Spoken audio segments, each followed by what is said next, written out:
Hi friends, welcome back to my YouTube channel. ಅಮ್ಮ ಊರಿಗೆ ಹೋಗಿದ್ರು, ಸೊ ಹಾಗಾಗಿ ಆಂಟಿ ನಾಟಿ ಕೋಳಿ ಇಟ್ಕೊಟ್ಟು ಕಳಿಸಿದ್ದಾರೆ. ರೀಸೆಂಟಾಗಿ ನಾವು ಊರಿಗೆ ಹೋದಾಗ ಮಾಡೋದಕ್ಕಾಗಿಲ್ಲ ಅಂತ ಅಮ್ಮ ಊರಿಗೆ ಹೋದಾಗ ಕೊಟ್ಟು ಕಳಿಸಿದ್ದಾರೆ. ಮ್ಯಾಂಗೋ ಗಿಡಗಳಿದೆ ನಮ್ಮ ಆಂಟಿಯವ್ರದ್ದು. ಸೊ ಮ್ಯಾಂಗೋ, ನಿಂಬೆಹಣ್ಣು, ಸೌತೆಕಾಯಿ ಮತ್ತು ನಾಟಿ ಕೋಳಿ ಕೂಡ ನನಗೆ ಕೊಟ್ಟು ಕಳಿಸಿದ್ದಾರೆ. ಕೋಳಿ ಬಂದಿರೋದಕ್ಕೆ ಮನೆಗೆ ನನ್ನ ಮಗುಂಗೂ ಸ್ವಲ್ಪ ಡಿಫ್ರೆಂಟ್ ಫೀಲು. ಅದನ್ನು ಸುಮ್ಮನೆ ಇರೋದಕ್ಕೆ ಬಿಡ್ತಾ ಇಲ್ಲ. ಅದು ಬೇರೆ ಊರಿಂದ ಊರಿಗೆ ಬಂದು ಅದಕ್ಕೆ ಸ್ವಲ್ಪ ಭಯ ಆಗಿದ್ದರೆ ನನ್ನ ಮಗ ತುಂಬ ಕೀಟ್ಲೆ ಮಾಡ್ತಾ ಇದ್ದಾನೆ. ಆಂಟಿ ಊರಿಗೆ ಹೋದಾಗೂ ಹಾಗೇನೆ ಅಲ್ಲಿ ಕೋಳಿ ಕೂಡ ಸುಮ್ಮನೆ ಇರೋದಕ್ಕೆ ಬಿಡೋದಿಲ್ಲ. ಅದೇ ರೀತಿ ಇಲ್ಲೂ ಹಾಗೆ ಮಾಡ್ತಿದ್ದಾನೆ. Thank you so much aunty. ಪಾಪ ತುಂಬ ಚೆನ್ನಾಗಿ ನೋಡ್ಕೋತಾರೆ ನನ್ನ. ಅವರು ನನ್ನ ಎರಡನೇ ಅಮ್ಮ ಅಂದರೂ ಕೂಡ ತಪ್ಪಾಗೋದಿಲ್ಲ. ಅಷ್ಟು ಚೆನ್ನಾಗಿ ನನ್ನ ಮಕ್ಕಳನ್ನ ತುಂಬ ಚೆನ್ನಾಗಿ ಫ್ಯಾಮಿಲಿನ ಟ್ರೀಟ್ ಮಾಡ್ತಾರೆ.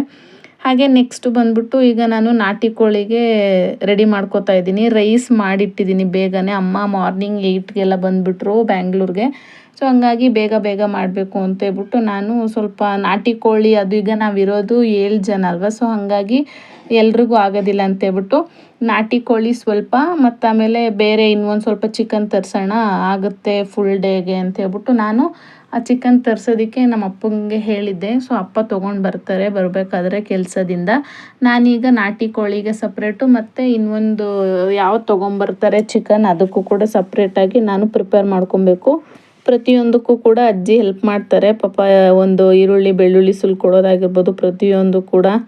ಹಾಗಾಗಿ ಬೇಗ ನನಗೂ ಹೆಲ್ಪ್ ಆಗುತ್ತೆ. ಏನಾದರೂ ಟಿಫನ್ನು, ಅಡುಗೆ ಈ ಥರ ಏನಾದರೂ ಎಮರ್ಜೆನ್ಸಿಯಾಗಿ ಏನಾದ್ರು ಮಾಡಬೇಕು ಅಂದಾಗ ಎಲ್ಲದಕ್ಕೂ ಅಜ್ಜಿ ಹೆಲ್ಪ್ ಮಾಡೋದ್ರಿಂದ ನನಗೆ ತುಂಬ ಅಷ್ಟು ರಿಸ್ಕ್ ಅನ್ಸೋದಿಲ್ಲ. ಚೆನ್ನಾಗಿ ಬೇಗ ವರ್ಕ್ ಮಾಡೋದಕ್ಕೆ ಇಂಟ್ರೆಸ್ಟ್ ಬರುತ್ತೆ. ನೋಡ್ತಾನೆ ಇದ್ದೀರಾ, ಪಾಪ ಜೊತೆಲೇ ಇರ್ತಾರೆ ಅಜ್ಜಿ. ಆದರೆ ಅತ್ತೆ ಆಗಿದ್ರೆ ಹೀಗಿರ್ತಿದ್ರೋ ಇಲ್ವೋ ಗೊತ್ತಿಲ್ಲ. ಅತ್ತೆ ಹೇಗೆ ಏನು ಅನ್ನೋದು ನನಗೆ ಗೊತ್ತಿಲ್ಲ. ಯಾಕಂದರೆ ಇವರು ನಂಗೆ ಅಜ್ಜಿನೇ.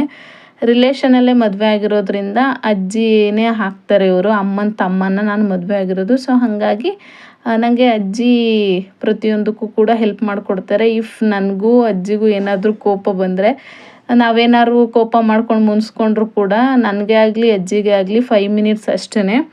ನೆಕ್ಸ್ಟು ಇನ್ನು 5 ಮಿನಿಟಲ್ಲಿ ಅವರಾದರೂ ಮಾತಾಡಿರ್ತಾರಲ್ಲ, ನಾನಾದರೂ ಮಾತಾಡಿರ್ತೀನಿ. ಬೇರೆ ಇದರಲ್ಲೆಲ್ಲ ಹಂಗೆ ಆಗಿರೋದಿಲ್ಲ. ಕೋಪ ಮಾಡಿಕೊಂಡ್ರೆ ಜಗಳ ಆಡ್ಬಿಟ್ಟು ಇನ್ನೂ ಯಾವ್ಯಾವ ಸ್ಟೇಜ್ಗೂ ಹೋಗೋ ಥರ ಸಿಚುವೇಶನ್ಸ್ ಎಲ್ಲ ಬಂದಿರುತ್ತೆ. ಬಟ್ ಅಜ್ಜಿ ಆಗಿರೋದ್ರಿಂದ ಅವರು ನನ್ನ ಬಿಟ್ಕೊಡೋದಕ್ಕಾಗಲ್ಲ, ನಾನು ಅವ್ರನ್ನ ಬಿಟ್ಕೊಡೋದಕ್ಕಾಗಲ್ಲ. ಅಷ್ಟು ಬಾಂಡ್ ಬಿಲ್ಡ್ ಆಗಿರುತ್ತೆ ಬರುತ್ತೇನೆ. ಸೊ ಹಂಗಾಗಿ ಪ್ರತಿಯೊಂದಕ್ಕೂ ಕೂಡ ಅಜ್ಜಿ ಹೆಲ್ಪ್ ಮಾಡ್ತಾರೆ. ನಾನು ಕೂಡ ಅವ್ರಿಗೆ ಅದೇ ರೀತಿ ವರ್ಷ ಇಬ್ಬರು ಕೂಡ ಅವರು ಚೆನ್ನಾಗಿ ನೋಡ್ಕೋತಾರೆ, ನಾನು ಕೂಡ ನೋಡ್ಕೋಬೇಕು. ಸೊ ಹಂಗಾಗಿ ನಾನೀಗ ನಾಟಿ ಕೋಳಿ ಸಪ್ರೇಟ್ ಮತ್ತು ಇವಾಗ ತೊಗೊಂಬರ್ತಾರಲ್ವ ಮತ್ತು ಇನ್ನೊಂದು ಚಿಕನ್, ಅದಕ್ಕೆ ಸಪ್ರೇಟಾಗಿ ನಾನು ರೆಡಿ ಮಾಡ್ಕೋತಾ ಇದ್ದೀನಿ.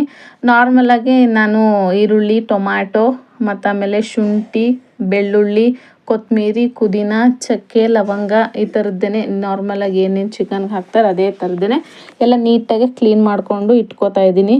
ನಮ್ಮ ಅಜ್ಜಿ ಈ ಥರ ಹಾಕು, ಇದನ್ನು ಹಾಕು ಚೆನ್ನಾಗಿರುತ್ತೆ, ಹಿಂಗೆ ಫ್ರೈ ಮಾಡು ಅಂತೆಲ್ಲ ನಂಗೆ ಸಜೆಸ್ಟ್ ಮಾಡ್ತಾಯಿದ್ರು. ನಾನು ಕೂಡ ತುಂಬ ಚೆನ್ನಾಗಿ ಮಾಡ್ತೀನಿ. ಬಟ್ ಅಜ್ಜಿ ಕೂಡ ಪ್ರತಿ ಸಾರಿ ಎವ್ರಿ ಟೈಮ್ ನಾನು ಮಾಡಬೇಕಾದ್ರೆ ಅವರು ಹೇಳಿದ್ರೇ ಅವ್ರಿಗೊಂದು ಸ್ವಲ್ಪ ಸ್ಯಾಟಿಸ್ಫೈ ಸರಿ ಅಂತ ಹೇಳ್ಬಿಟ್ಟು ನಾನು ಫಾಸ್ಟಾಗೆ ರೆಡಿ ಮಾಡ್ಕೋತಾ ಇದ್ದೀನಿ. ಎರಡಕ್ಕೂ ಕೂಡ ರೆಡಿ ಮಾಡಬೇಕಲ್ವ. ಸೊ ಹಾಗಾಗಿ ಈಗ ನಾನು ಇಂಡಕ್ಷನ್ ಒಂದೇ ಇಟ್ಕೊಂಡಿರೋದು. ಈಗ ನಾನು ಮನೆ ರೀಸೆಂಟಾಗಿ ಶಿಫ್ಟ್ ಮಾಡಿರೋದ್ರಿಂದ ಇನ್ನೂ ಗ್ಯಾಸ್ ಫಿಟ್ ಮಾಡಿಸ್ಕೊಂಡಿಲ್ಲ. ಹಾಗಾಗಿ ನಾನಿವಾಗ ಇಂಡಕ್ಷನಲ್ಲಿ 2 ಮಾಡಬೇಕು ಅಂದರೂ ಸ್ವಲ್ಪ ಟೈಮ್ ಹಿಡಿಯುತ್ತೆ. ಸೊ ಈಗ ರೈಸ್ ಆಲ್ರೆಡಿ ನೋಡೇ ಇದ್ದೀರ. ಈಗ ನಾನು ಹಾಟ್ ಬಾಕ್ಸಲ್ಲಿ ಹಾಕಿ ಎತ್ತಿಟ್ಟಿದ್ದೀನಿ. ಈಗ ನಾನು ಫಸ್ಟು ನಾಟಿ ಕೋಳಿ ಸಾಂಬಾರು ಮಾಡಿಬಿಟ್ರೆ ನೆಕ್ಸ್ಟು ಇನ್ನೊಂದು ಕೋಳಿ ಸಾಂಬಾರಿಗೆ ಮತ್ತೆ ಇಡಬೇಕಾಗುತ್ತೆ. ಸೊ ಹಂಗಾಗಿ ನೆಕ್ಸ್ಟು ಮುದ್ದೆ ಬೇರೆ ಮಾಡಬೇಕು. ಸೊ ಫಾಸ್ಟಾಗೇ ಮಾಡಬೇಕು ಅಂತೇಳ್ಬಿಟ್ಟು ಎಲ್ಲ ನೀಟಾಗಿ ಸೋಸ್ಕೊಟ್ಟಿದ್ದಾರೆ ಅಜ್ಜಿ. ನಾನು ಕ್ಲೀನಾಗಿ ತೊಳ್ಕೊಂಡು ಫಸ್ಟು ಕಟ್ ಮಾಡಿಬಿಟ್ಟು ಆಮೇಲೆ ತೊಳ್ಕೊಂಡು ಇದು ಮಾಡೋಣ ಅಂತೇಳ್ಬಿಟ್ಟು ಎಲ್ಲ ಕ್ಲೀನ್ ಮಾಡ್ಕೊತಾ ಇದ್ದೆ. ನಾನು ಎಲ್ಲ ಈರುಳ್ಳಿ ಸಿಪ್ಪೆ, ಬೆಳ್ಳುಳ್ಳಿ ಸಿಪ್ಪೆ ಎಲ್ಲ ಕ್ಲೀನ್ ಮಾಡಿಕೊಂಡು ಕೆಳಗಡೆ ಹಾಕಿರೋದೆಲ್ಲ ಅಜ್ಜಿ ಪಾಪ ನೀಟಾಗಿ ಎತ್ತಿಟ್ಕೋತಾ ಇದ್ದಾರೆ. ನನ್ನ ಮಕ್ಕಳಿನ್ನೂ ಮಲಗಿದ್ರು, ಹಾಗಾಗಿ ಸೈಲೆಂಟಾಗಿದ್ದಾರೆ. ಇಲ್ಲ ಅಂದಿದ್ರೆ ಕ್ಯಾಮ್ರಾ ಹತ್ರ ಬಂದು ಏನಮ್ಮ ಹೇಗಮ್ಮ ಅಂತೇಳ್ಬಿಟ್ಟು ಪ್ರತಿಯೊಂದಕ್ಕೂ ಬಂದು ಮಾತಾಡೋದು, ಎಳೆದಾಡೋದು, ನಾನು ಹಚ್ತೀನಿ, ನಾನು ತುರಿತೀನಿ ಕಾಯಿ ಅಮ್ಮ ಅಂತ, ಇಲ್ಲ ಕಾಯಿಯೇ ಕುತ್ಕೊಂಡು ತಿನ್ನೋದು, ಈ ಥರ ಏನಾದ್ರು ಒಂದು ಕೀಟ್ಲೆ ಮಾಡ್ತಾನೆ ಇರ್ತಾರೆ. ಸೈಲೆಂಟಾಗಂತೂ ಇರೋದಿಲ್ಲ. ಇಲ್ಲ ನಮ್ಗೆ ಖುಷಿ ಆದರೂ ಎದ್ದಿದ್ರೆ ಯಾರು ಅಜ್ಜಿನಾದರೂ ಎತ್ಕೋಬೇಕಿತ್ತು, ಇಲ್ಲಾಂದ್ರೆ ನನ್ನ ಹಸ್ಬೆಂಡ್ ಆದರೂ ನೋಡ್ಕೋಬೇಕಿತ್ತು. ಆ ಥರ ಏನಾದ್ರು ಒಂದು ಕೆಲಸ ಕೊಡ್ತಾರೆ ಇಬ್ಬರಲ್ಲೊಬ್ರು. ಎಂಡ್ ಆಫ್ ದ ಡೇ ನನಗಂತೂ ತುಂಬ ಖುಷಿ ಇದೆ. ಯಾಕಂತ ಹೇಳಿದ್ರೆ ಎಲ್ಲರೂ ಜೊತೆ ಇರಬೇಕು ಅಂತ ಹೇಳಿದ್ರೆ ಅದು ಒಂದು ಅದೃಷ್ಟ. ಅಪ್ಪ ಅಮ್ಮ, ಹಸ್ಬೆಂಡು, ಮತ್ತು ಮಕ್ಕಳು ನಾನು ಎಲ್ಲ ಕೂಡ ಒಂದೇ ಥರ ಇದ್ದೀವಿ ಅಂತ ಹೇಳಿದ್ರೆ ಅದು ಒಂಥರ ಗಾಡ್ ಗ್ರೇಸ್. ಯಾಕಂದರೆ ಈಗ ಎಷ್ಟೊಂದು ಜನಕ್ಕೆ ಗೊತ್ತಿರುತ್ತೆ ಚಿಕ್ಕ ಮಕ್ಳ ಜೊತೆ ಅವರು ಫ್ಯಾಮಿಲಿನ ರನ್ ಮಾಡೋದು ಎಷ್ಟು ಕಷ್ಟ ಇರುತ್ತೆ ಅಂತ. ಮಾರ್ನಿಂಗ್ ಕೆಲ್ಸಕ್ಕೆ ಹೋಗ್ಬಿಟ್ಟು ಸಂಜೆ ಬಂದರೆ ಮನೇಲಿರುವಂತಹ ಹೆಣ್ಮಕ್ಳ ಕಷ್ಟ ಏನು ಅನ್ನೋದು ಒಬ್ಬರು ಸಿಂಗಲ್ಲಾಗಿ ಮನೇಲಿದ್ದು ಮಕ್ಕಳನ್ನ ನೋಡ್ಕೊಳ್ಳೋರಿಗೆ ಮಾತ್ರನೇ ಗೊತ್ತಿರುತ್ತೆ ಆ ಪೇಯ್ನ್ ಏನು ಅನ್ನೋದು. ಸೊ ಹಂಗಾಗಿ ಆ ಥರ ಪೇಯ್ನ್ ನನಗೇನು ಆಗಿಲ್ಲ. ಯಾಕಂತ ಹೇಳಿದ್ರೆ ಅಪ್ಪ ಅಮ್ಮ ಯಾರಾದರೂ ಒಬ್ಬರು ಮಕ್ಕಳನ್ನ ನೋಡ್ಕೋತಾರೆ. ಇಲ್ಲ ನಾನೇನಾದರೂ ಅಡುಗೆ ಮಾಡ್ತಿದ್ದೀನಿ ಅಂದಾಗ ಅಜ್ಜಿನೂ ನೋಡ್ಕೋತಾರೆ. ಬಟ್ ಅಜ್ಜಿಗೆ ಎತ್ಕೊಂಡು ಓಡಾಡೋದಕ್ಕೆಲ್ಲ ಆಗೋದಿಲ್ಲ. ಜಸ್ಟು ಆಟ ಸಾಮಾನು ಹಾಕ್ಬಿಟ್ಟು ಅಜ್ಜಿ ಹತ್ರ ಏನಾದರೂ ಟಾಯ್ಸ್ ಹಾಕಿ ಕೂರಿಸಿದ್ರೆ ನೋಡ್ಕೋತಾರೆ. ಪಾಪ ಅವ್ರಿಗೂ ವಯಸ್ಸಾಗಿದೆ. ಹಾಗಾಗಿ ಅವ್ರನ್ನೂ ಜಾಸ್ತಿ ಕೆಲಸ ಮಾಡಿಸೋದಿಲ್ಲ. ಅವರು ಜಸ್ಟ್ ಏನಾದರೂ ಈ ಥರ ನನಗೆ ಅಡುಗೆಗೆ ಏನಾದರೂ ಕುತ್ಕೊಂಡು ಹಚ್ಚೋ ಥರ ಹೆಲ್ಪ್ ಮಾಡೋದು ಆ ಥರ ಏನಾದರೂ ಮಾಡ್ತಾರೆ. ಈಗ ನಾನು ಇದನ್ನೇ ತುರಮಣೆಲೇ ಯೂಸ್ ಮಾಡೋದು. ನನಗೆ ಈ ಚಾಕುಲಿ ಎಲ್ಲ ಕಟ್ ಮಾಡೋದಕ್ಕೆ ಅಷ್ಟು ಇಷ್ಟ ಆಗೋದಿಲ್ಲ. ಸೊ ಹಂಗಾಗಿ ನಾನು ಜಾಸ್ತಿ ಇದನ್ನೇ ರೆಫರ್ ಮಾಡ್ತೀನಿ. ಅಮ್ಮ ಆದರೆ ಅದರಲ್ಲೇ ಕಟ್ ಮಾಡಿಕೊಂಡು ಮಾಡ್ಕೋತಾರೆ. ನನಗಿದೇ ಇಷ್ಟ. ಸೊ ಹಂಗಾಗಿ ನಾನು ಇದರಲ್ಲೇ ಕಾಯಿ ತುರ್ಕೊಳ್ಳೋದಾಗಿರ್ಬೋದು, ತರಕಾರಿ ಕಟ್ ಮಾಡೋದಾಗಿರ್ಬೋದು, ಪ್ರತಿಯೊಂದು ಕೂಡ ನಾನು ಇದರಲ್ಲೇ ಮಾಡ್ಕೋತೀನಿ. ನಾನು ಚೆನ್ನಾಗಿ ಮಾಡ್ತೀನಿ ಅಂತ ಹೇಳ್ಬಿಟ್ಟು ನನಗೆ ಬಿಟ್ಟಿದ್ದಾರೆ. ಇಲ್ಲಾಂದರೆ ಅಮ್ಮ ಕೂಡ ಬಂದು ಮಾಡ್ತಾಯಿದ್ರು. ನಾನು ಮಾಡೋದು ಇಷ್ಟ ಅವ್ರಿಗೆ. ಸೊ ಹಾಗಾಗಿ ನೀನೇ ಮಾಡು, ಮತ್ತಿಬ್ಬರು ಮಾಡಿಬಿಟ್ಟು ಮತ್ತು ಇನ್ನೊಂದು ಥರ ಆಗಿಬಿಟ್ರೆ ಬೇಡ, ನೀನೇ ಮಾಡು ಅಂತ ಹೇಳ್ಬಿಟ್ಟು ನನಗೇ ಹೇಳಿದ್ರು. ಸೊ ನನಗೆ ಅಡುಗೆ ಮಾಡೋದೆಲ್ಲ ಇಷ್ಟ, ಪಾತ್ರೆ ತೊಳೆಯೋಕೆ ಸ್ವಲ್ಪ ಕಷ್ಟ ಅಷ್ಟೇ. ಸೊ ಹಂಗಾಗಿ ಎಲ್ಲ ಒಂದೇ ಸರಿ ಮಾಡ್ಬೇಡ ಅಂತ ಹೇಳ್ಬಿಟ್ಟು ಊಟಕ್ಕೆ ಮತ್ತು ತಿನ್ನೋದಕ್ಕೆ ಈರುಳ್ಳಿ ಎಲ್ಲ ಬೇಕಲ್ವ. ಸೊ ಅದನ್ನೆಲ್ಲ ಹಚ್ಕೊಂಡೆ, ನಿಂಬೆಹಣ್ಣೆಲ್ಲ ಫೈನಲಿ ರೆಡಿ ಆಯಿತು ಎರಡಕ್ಕೂ. ಈರುಳ್ಳಿ, ಟೊಮ್ಯಾಟೊ, ಕೊತ್ತಂಬರಿ ಸೊಪ್ಪು, ಪುದೀನ ಮತ್ತು ಶುಂಠಿ, ಹಸಿಮೆಣ್ಸಿನ್ಕಾಯಿ ಎಲ್ಲ ಎರಡಕ್ಕೂ ಏನೇನು ಬೇಕೆಲ್ಲ ಹಚ್ಚಿಟ್ಕೊಂಡಿದ್ದೀನಿ. ಮತ್ತು ಒಗ್ಗರಣೆಗೆ ಹಾಕಬೇಕಾಗುತ್ತೆ ಅಂತ ಕೊತ್ತಂಬರಿ ಸ್ವಲ್ಪ, ಪುದೀನ ಸ್ವಲ್ಪ ಹಚ್ಚಿಟ್ಕೊಂಡಿದ್ದೀನಿ ಚಿಕ್ಕದಾಗಿ. ಈರುಳ್ಳಿ ಮತ್ತು ಇದು ನಿಂಬೆಹಣ್ಣು ಬಂದ್ಬಿಟ್ಟು ತಿನ್ನೋದಕ್ಕೆ ಆಗುತ್ತೆ ಎಲ್ರಿಗೂ ಅಂತ ಹೇಳ್ಬಿಟ್ಟು ಹಚ್ಚಿಟ್ಕೊಂಡಿದ್ದೀನಿ. ಈಗ ನಾರ್ಮಲಾಗಿ ನಾನು ಚಿಕನ್ಗೆ ಹಾಕೋವಂಥದ್ದು ಪುದೀನ, ಕೊತ್ತಂಬರಿ, ಶುಂಠಿ, ಹಾಗೆಯೇ ಕಾಯಿ, ಹಸಿ ಕಾಯಿ ಆದರೂ ಹಾಕ್ಕೊಬೋದು, ಇಲ್ಲ ಕೊಬ್ಬರಿ ಆದರೂ ಹಾಕ್ಕೊಬೋದು. ಕೊಬ್ಬರಿ ಹಾಕಿದ್ರೆ ತುಂಬ ಟೇಸ್ಟ್ ಬರುತ್ತೆ. ಸೊ ಹಂಗಾಗಿ ನಾನು ಜಾಸ್ತಿ ಕೊಬ್ಬರಿನೇ ಆ್ಯಡ್ ಮಾಡ್ಕೊಳ್ಳೋದು. ಊರಿಂದ ತಂದುಬಿಟ್ಟು ನಾನು ಅದನ್ನ ಅಜ್ಜಿ ಹತ್ರ ಇಲ್ಲ ನಾನಾದರೂ ತುರಿದ್ಬಿಟ್ಟು ಬಿಸಿಲಲ್ಲಿ ಇಟ್ಬಿಟ್ಟು ನಾವು ಅದನ್ನೇ ಯೂಸ್ ಮಾಡ್ತೀವಿ. ತುಂಬ ಚೆನ್ನಾಗಿರುತ್ತೆ. ಯಾವಾಗ್ಲೂ ಸಡನ್ನಾಗಿ ಬೇಕು ಅಂದಾಗ ತುರ್ಕೊಳ್ಳೋದಕ್ಕಾಗಲ್ಲ ಅಂತ ಹೇಳ್ಬಿಟ್ಟು ಎಷ್ಟು ಬೇಕೋ ಅಷ್ಟು ತುರಿದ್ಬಿಟ್ಟು ಬಿಸಿಲಲ್ಲಿ ಚೆನ್ನಾಗಿ ಒಣಗಿಸಿಟ್ಕೊಂಡ್ರೆ ಈ ಥರ ಗರಿಗರಿಯಾಗಿಯೇ ಇರುತ್ತೆ. ಸೊ ಹಂಗಾಗಿ ಕೊತ್ತಂಬರಿ ಸೊಪ್ಪು, ಪುದೀನ, ಶುಂಠಿ ಮತ್ತು ಬೆಳ್ಳುಳ್ಳಿ, ಈರುಳ್ಳಿ, ಹಸಿಮೆಣ್ಸಿನ್ಕಾಯಿನ ಚೆನ್ನಾಗಿ ಎಣ್ಣೆಯಲ್ಲಿ ಹುರ್ಕೊಂಡೇ ತೊಗೋತೀನಿ. ತುಂಬ ಟೇಸ್ಟಾಗಿರುತ್ತೆ ಚಿಕನ್ ಸಾಂಬಾರು. ಹಾಗೆ ಹಾಕಿ ಎಂದೂ ಮಾಡಿಲ್ಲ, ಇದೇ ಥರನೇ ಮಾಡೋದು. ತುಂಬ ಚೆನ್ನಾಗಿ ಟೇಸ್ಟಾಗಿ ಅನಿಸುತ್ತೆ. ಸೊ ಹಾಗಾಗಿ ಇದನ್ನೇ ಫಾಲೋ ಮಾಡ್ತೀನಿ. ಮತ್ತು ಇದು ನಾಟಿ ಕೋಳಿ, ಇದು ಸ್ವಲ್ಪ ಮ್ಯಾರಿನೇಟ್ ಆಗಲಿ ಅಂತ ಹೇಳ್ಬಿಟ್ಟು ಸ್ವಲ್ಪ ಉಪ್ಪು, ನಿಂಬೆಹಣ್ಣು, ಸ್ವಲ್ಪ ಅರಿಶಿನ ಹಾಕ್ಬಿಟ್ಟು ಮ್ಯಾರಿನೇಟ್ ಮಾಡೋದಕ್ಕೆ ಇಡ್ತಾಯಿದ್ದೀವಿ. ಪ್ರತಿ ಸಾರಿನೂ ಹೀಗೇ ನಾವು ಈ ಥರ ಇಡೋದ್ರಿಂದ ಚಿಕನ್ ಪೀಸ್ ಎಲ್ಲ ಚೆನ್ನಾಗಿ ಸಾಫ್ಟಾಗಿ ಬೆಂದು ತಿನ್ನೋದಕ್ಕೆ ತುಂಬ ಟೇಸ್ಟಿ ಅನಿಸುತ್ತೆ. ಸೊ ಹಾಗಾಗಿ ಈ ಥರ ಮಾಡಿಬಿಟ್ಟು ಒಂದು 10 to 15 ಮಿನಿಟ್ಸ್ ಇಡ್ತೀನಿ. ನೆಕ್ಸ್ಟು ನಾನು ಒಂದು ಪಾತ್ರೆಗೆ, ಅಂದರೆ ಈಗ ಕುಕ್ಕರಲ್ಲಿ ನಾನು ಮಾಡಬೇಕಾಗಿರೋವಂಥದ್ದು ಇಂಡಕ್ಷನ್ ಇರೋದು. ಸೊ ಈಗ ನಾನು ಗ್ಯಾಸ್ನ ಫಿಟ್ ಮಾಡಿಸ್ಕೋಬೇಕು ಇವತ್ತು. ಹಾಗಾಗಿ ನಾನು ಇದರಲ್ಲೇ ಫಾಸ್ಟಾಗಿ ಮಾಡ್ತೀನಿ. ಕೊತ್ತಂಬರಿ ಸೊಪ್ಪು, ಪುದೀನ ಎರಡೂ ಕೂಡ ಚೆನ್ನಾಗಿ ಆಯಿಲಲ್ಲಿ ಫ್ರೈ ಆದಮೇಲೆ ನೀವೇನು ಮ್ಯಾರಿನೇಟ್ ಮಾಡೋದಕ್ಕೆ ಇಕ್ಕಿದ್ರಿ ಅದು ಚಿಕನ್ನ ಫುಲ್ಲು ಹಾಕ್ಕೊಂಡು ಚೆನ್ನಾಗಿ ಆಯಿಲಲ್ಲಿ ಫ್ರೈ ಮಾಡಬೇಕಾಗುತ್ತೆ. ಸೊ ಫ್ರೈ ಮಾಡಬೇಕಾದ್ರೇ ಸ್ವಲ್ಪ ನೀವು ಅರಿಶಿನ ಕಡಿಮೆ ಹಾಕ್ಕೊಂಡಿದ್ರೆ ಆಮೇಲೆ ನೆಕ್ಸ್ಟು ಅರಿಶಿನ ಆ್ಯಡ್ ಮಾಡ್ಕೊಳ್ಳಿ. ನಾನು ಏನೇನು ತೊಗೊಂಡಿದ್ದೆ ಎಲ್ಲ ಕೂಡ ನಾನು ಮಿಕ್ಸಿಗೆ ಹಾಕ್ಕೊಂಡಿದ್ದೀನಿ.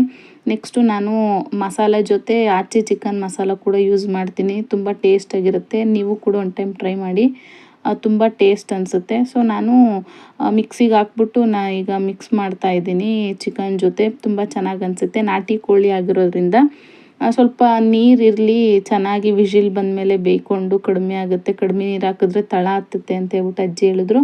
ಸೊ ಹಂಗಾಗಿ ನಾನು ಸ್ವಲ್ಪ ನೀರು ಥರನೇ ಹಾಕ್ಬಿಟ್ಟು ಮುಚ್ಚಿಟ್ಟಿದ್ದೀನಿ.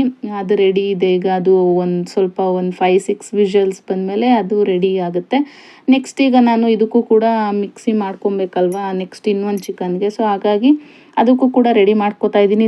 ಸ್ಟವ್ ಕೂಡ ಫಿಟ್ ಮಾಡಿಸ್ಕೊಂಡಿದ್ದಿದ್ರೆ ಈಗ ಇಂಡಕ್ಷನಲ್ಲೊಂದು, ಸ್ಟವಲ್ಲೊಂದು ಇಡ್ಬೋದಿತ್ತು. ಇಲ್ಲ 2 ಇರುತ್ತಲ್ವ ಸ್ಟವಲ್ಲಿ, ಆ ಕಡೆ ಈ ಕಡೆ 2 ಇಟ್ಬಿಟ್ಟು ಈ ಕಡೆ ರೈಸು ಮುದ್ದೆ ಇಂಡಕ್ಷನಲ್ಲಿ ಮಾಡ್ಕೊಂಡಿದ್ರೆ ಆಗ್ತಿತ್ತು. ಮನೆ ಶಿಫ್ಟ್ ಆದಮೇಲೆ ಅದು ಸ್ವಲ್ಪ ಪೈಪು ಸ್ವಲ್ಪ ಡ್ಯಾಮೇಜ್ ಅನಿಸ್ತಿತ್ತು ಗ್ಯಾಸ್ ಸ್ಟವ್ದು. ಸೊ ಹಾಗಾಗಿ ನಾನು ಚೇಂಜ್ ಮಾಡಿಸೋಣ, ಯಾಕೆ ಅದು ಇಯರ್ಲಿ ಒನ್ಸ್ ಚೇಂಜ್ ಮಾಡಬೇಕು. ಸೊ ಹಾಗಾಗಿ ಚೇಂಜ್ ಮಾಡಿಸೋಣ ಬೇಡ ಅಂತ ಹೇಳ್ಬಿಟ್ಟು ಸ್ವಲ್ಪ ಡಿಲೇ ಆಯಿತು. ನನ್ನ ಮಗನಿಗೆ ಕೆಳಗಡೆ ಫ್ಲೋರಲ್ಲೇ ಇದೆ ಅಂಗಡಿ. ಸೊ ಹಂಗಾಗಿ ಅವನಿಗೆ ಖುಷಿ ತೊಗೊಂಬರ್ಬೇಕು ಅಂತ ಫಸ್ಟ್ ಟೈಮ್ ಅಮ್ಮ ತೊಗೊಂಬರ್ತೀನಿ ಮೊಸರು ನಾನು ಪ್ಲೀಸ್ ಅಂತಿದ್ದ. ಆದರೂ ಸ್ವಲ್ಪ ಭಯನೇ ಕಳ್ಸೋದಕ್ಕೆ ಮೇಲ್ಗಡೆಯಿಂದನೇ ನೋಟಿಸ್ ಮಾಡ್ತಾ ಇದ್ವಿ. ಹಿಂದೆ ನಮ್ಮ ಅಪ್ಪ ಕೂಡ ಹೋಗಿದ್ರು, ಹೇಗೆ ಕೇಳ್ತಾನೆ ಹೇಗೆ ತೊಗೊಂಬರ್ತಾನೆ ಅಂತ. ಪಾಪ ಹೋಗಿ ಮೊಸರು ಕೊಡಿ ಅಂತ ಕೇಳಿ ಇಸ್ಕೊಂಬಂದಿದ್ದಾನೆ. ತುಂಬ ಖುಷಿ ಆಯಿತು ಫಸ್ಟ್ ಟೈಮ್ ಹೋಗಿದ್ದಾನೆ ಅಂತ. ಇದು ಬಂದ್ಬಿಟ್ಟು ಮತ್ತೆ ನಾಟಿ ಕೋಳಿ ಸಾಂಬಾರು ರೆಡಿ ಆಯಿತು. ಇದು ನೆಕ್ಸ್ಟು ಇನ್ನೊಂದು ಚಿಕನ್ ತೊಗೊಂಬಂದಿದ್ರಲ್ವ ಸಪ್ರೇಟಾಗಿ, ಅದು ಕೂಡ ರೆಡಿ ಆಯಿತು. ನಾವು ಫೈನಲಿ ಊಟ ಮಾಡೋಷ್ಟರಲ್ಲಿ ಆಗೋಯಿತು. ತಿಂದ್ಬಿಟ್ಟು ನಾವು ವಿಶಾಲ್ಗೆ ಹೊರಟ್ವಿ. ಸ್ವಲ್ಪ ಏನಾದರೂ ಮಕ್ಕಳಿಗೇನೆ ಸ್ವಲ್ಪ ಪ್ಯಾಂಟ್ಗಳೆಲ್ಲ ತೊಗೊಳೋದಿತ್ತು. ಸೊ ಅವ್ರಿಗೇನಾದರೂ ಕ್ಲಾತ್ ಶಾಪಿಂಗ್ ಮಾಡೋಣ ಅಂತ ನಿಯರ್ ಬೈ ಇರುವಂತಹ ವಿಶಾಲ್ ಮಾರ್ಟ್ಗೆ ಬಂದಿದ್ದು. ಅಷ್ಟಾಗೇನು ಕಲೆಕ್ಷನ್ಸ್ ಇರಲಿಲ್ಲ. ಇನ್ನೂ ಎಂಟರ್ ಆಗಿದ ತಕ್ಷಣವೇ ನನ್ನ ಮಗ ಕೀಟ್ಲೆ ಸ್ಟಾರ್ಟ್ ಮಾಡಿದ್ದಾನೆ. ಅವನ್ನ ನೋಡ್ಕೊಳ್ಳೋದು ಅಂದರೆ ಸ್ವಲ್ಪ ಕಷ್ಟನೇ. ಸೊ ಹಾಗಾಗಿ ನಾನು ಅವ್ರ ಅಪ್ಪಂಗೆ ಅವನ್ನ ವಹಿಸ್ಬಿಡ್ತೀನಿ, ಅವ್ರ ಅಪ್ಪ ನೋಡ್ಕೋತಾರೆ. ನಾನು ನಮ್ಮ ಖುಷಿನ ಎತ್ಕೊಂಡು ನಿಧಾನಕ್ಕೆ ಆಗಲಿ ಶಾಪಿಂಗ್ ಮಾಡ್ಕೋತೀನಿ. ಅವ್ರ ಅಪ್ಪ ಜೊತೆ ಇದ್ದರೆ ಇವನು ನೀಟಾಗಿ ಇರ್ತಾನೆ. ನನ್ನ ಜೊತೆ ಆದರೆ ಈ ಕಡೆ ನೋಡಿ ಈ ಕಡೆ ಟರ್ನ್ ಆಗೋಷ್ಟೊತ್ತಿ ಯಾವ ಕಡೆ ಬೇಕಾದರೂ ಹೋಗ್ಬಿಟ್ಟಿರ್ತಾನೆ. ಸೊ ಹಂಗಾಗಿ ಆಲ್ಮೋಸ್ಟ್ ಅವ್ರ ಅಪ್ಪನೇ ಅವ್ನು ದೊಡ್ಡವನು ನೋಡ್ಕೊಳ್ಳೋದು, ಚಿಕ್ಕವನ್ನ ಎತ್ಕೊಂಡು ನಾನು ಬೇಕಾದ್ರೆ ನಿಧಾನಕ್ಕೆ ಶಾಪಿಂಗ್ ಮಾಡಿಕೊಂಡ್ರು ನಡೆಯುತ್ತೆ.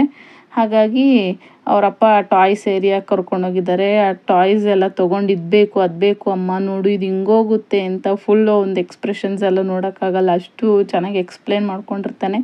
ಪಾಪ ಚಿಕ್ಕ ಮಗು, ಅವ್ನಿಗೇನು ಗಿಲ್ಕಿ ಇದ್ದರೆ ಸಾಕು ಅದನ್ನೊಂದು ಹಿಡ್ಕೊಂಡು ಆಟಾಡ್ಕೋತಾ ಇದ್ದಾನೆ. ಬುದ್ಧಿ ಬಂದಾಗ ಹೇಗೋ ಏನೋ ಅವ್ರ ಅಣ್ಣನೇ ಮೀರಿಸ್ತಾನೋ ಏನೋ ಗೊತ್ತಿಲ್ಲ, ಬಟ್ ಈಗ ಸೈಲೆಂಟಾಗಿ ಇರ್ತಾನೆ. ನೆಕ್ಸ್ಟು ಏನೇನು ಬೇಕು ಪ್ರತಿಯೊಂದು ಕೂಡ ನಾವು ತೊಗೊಂಡ್ವಿ. ಕಲೆಕ್ಷನ್ಸ್ ಕಡಿಮೆನೇ. ನೆಕ್ಸ್ಟು ಬಿಲ್ ಮಾಡಿಸ್ಕೊಳ್ಳೋಣ ಅಂತ ಹೊರಟ್ವಿ. ಅಲ್ಲಿ ಕ್ಯೂ ನಿಂತಿದ್ದಾರೆ. ಕಲೆಕ್ಷನ್ಸ್ ಕಡಿಮೆ, ಜನ ನೋಡಿದ್ರೆ ಒಬ್ಬರಾದ್ಮೇಲೆ ಒಬ್ಬರು ಬರ್ತಾನೆ ಇದ್ದಾರೆ. ಕ್ಯೂ ತುಂಬ ಹೋಗ್ತಾನೆ ಇದೆ. ಫೈನಲಿ ಬಿಲ್ ಮಾಡಿಸ್ಕೊಂಡು ಮನೆಗೆ ರೀಚ್ ಆದ್ವಿ. ರೀಚ್ ಆಗಿದ್ದು ಸ್ವಲ್ಪ ಹೊತ್ತಿಗೆ ರೈನ್ ಕೂಡ ಸ್ಟಾರ್ಟ್ ಆಯಿತು. ಇಫ್ ಏನಾದರೂ ನಾವು ಮಧ್ಯದಲ್ಲಿ ಸಿಗಾಕ್ಕೋಗ್ಬಿಟ್ಟಿದ್ರೆ ಮಕ್ಕಳು ಕೂಡ ನೆನೀತಿದ್ರು. ಮತ್ತು ಸುಮ್ಮನೆ ಕೋಲ್ಡು ಕಾಫು ಫೀವರು ಅಂತೆಲ್ಲ ಸಫರ್ ಆಗಬೇಕಿತ್ತು. ಥ್ಯಾಂಕ್ ಗಾಡ್ ನಾವು ಮನೆಗೆ ರೀಚ್ ಆದಮೇಲೆ ಮಳೆ ಬಂದಿದ್ದು ಒಂಥರ ಖುಷಿನೇ. ಹಾಗೆ ಒಂದು ಅಮೆಝಾನಲ್ಲಿ ಆರ್ಡರ್ ಮಾಡ್ಕೊಂಡಿದ್ದೆ. ಸೊ ಪಾರ್ಸೆಲ್ ರಿಸೀವ್ ಆಯಿತು. ಮಳೆ ನೋಡಿ ಎಷ್ಟು ಚೆನ್ನಾಗಿ ಬರ್ತಾ ಇದೆ. ಫುಲ್ ಹಚ್ಚ ಹಸಿರಾಗಿ ಚೆನ್ನಾಗಿ ಕಾಣುತ್ತೆ. ಫುಲ್ ಬ್ಯಾಂಗ್ಳೂರು ಗೊತ್ತಿರುತ್ತೆ, ಡಸ್ಟು. ಮಳೆ ಬಂದರೆ ಒಂದು ಸ್ವಲ್ಪ ರಿಲೀಫ್ ಆಗುತ್ತೆ. ಈ ಥರ ಮಳೆ ಬಂದಿದೆ ಅಂದಾಗ ಏನಾದರೂ ಬಜ್ಜಿ ಬೋಂಡ ಏನಾದ್ರು ಸ್ಪೈಸಿಯಾಗಿ ಮಾಡ್ಕೊಂಡು ತಿನ್ನಬೇಕು ಅನಿಸ್ತಾ ಇರುತ್ತೆ. ಸೊ ಹಾಗಾಗಿ ಅಮ್ಮ ಕೂಡ ನನಗೆ ಮಾಡಿಕೊಟ್ರು. ಹಾಗೆ ದೊಡ್ಡ ಪತ್ರೆ ಅಂತಾರಲ್ವ, ಅದ್ರದ್ದು ಬಜ್ಜಿ ಪಕ್ಕದ ಮನೆಯವರು ಟ್ರೈ ಮಾಡ್ತಾರಂತೆ. ನನಗೆ ಹೇಳಿದ್ರು ನೋಡೋಣ ಟ್ರೈ ಮಾಡಮ್ಮ ಅಂತ ಹೇಳಿದ್ದೆ ನಮ್ಮಮ್ಮಂಗೆ. ಸೊ ನಮ್ಮಮ್ಮ ನನಗೆ ಟ್ರೈ ಮಾಡಿಕೊಟ್ರು. ಈ ಥರ ಅರ್ಧಂಬರ್ಧನೇ ಮಾಡಮ್ಮ, ಫುಲ್ಲು ಎದ್ದಿದ್ರೆ ನಂಗೆ ಇಷ್ಟ ಆಗಲ್ಲ. ಸೊ ಹಂಗಾಗಿ ತುಂಬ ಟೇಸ್ಟಿಯಾಗಿ ಅನ್ನಿಸ್ತು. ತಿನ್ನೋದಕ್ಕೆ ತುಂಬ ಚೆನ್ನಾಗಿತ್ತು. ಅದೇ ಒಂಥರ ಡಿಫ್ರೆಂಟಾಗಿ ಟೇಸ್ಟ್ ಅನ್ನಿಸ್ತು. ಚೆನ್ನಾಗಿತ್ತು. ನೀವು ಕೂಡ ಒನ್ ಟೈಮ್ ಟ್ರೈ ಮಾಡಿ. ನನ್ನ ಮಕ್ಕಳು ನೋಡಿ ಒಂದೇ ಜೋಲಿಗೆ ಇಬ್ಬರು ಕೂಡ ನನಗೆ ಬೇಕು ನನಗೆ ಬೇಕು ಅಂತ ಇಬ್ಬರು ಕೂಡ ಮಲ್ಕೊಂಡು ಆಟಾಡ್ತಾ ಇದ್ದಾರೆ. ಇದಾಗಿತ್ತು ಇವತ್ತಿನ ವಿಡಿಯೋ. ಇಷ್ಟ ಆಗಿತ್ತು ಅನ್ಕೋತೀನಿ. ಇಷ್ಟ ಆಗಿದ್ದರೆ ಲೈಕ್ ಮಾಡಿ, ಶೇರ್ ಮಾಡಿ, ಸಬ್ಸ್ಕ್ರೈಬ್ ಮಾಡ್ಕೊಳ್ಳಿ. ಇಷ್ಟೊತ್ತಿನವರೆಗೂ ನೋಡಿದ್ದಕ್ಕೆ ತುಂಬ ಧನ್ಯವಾದಗಳು. Take care, bye bye all.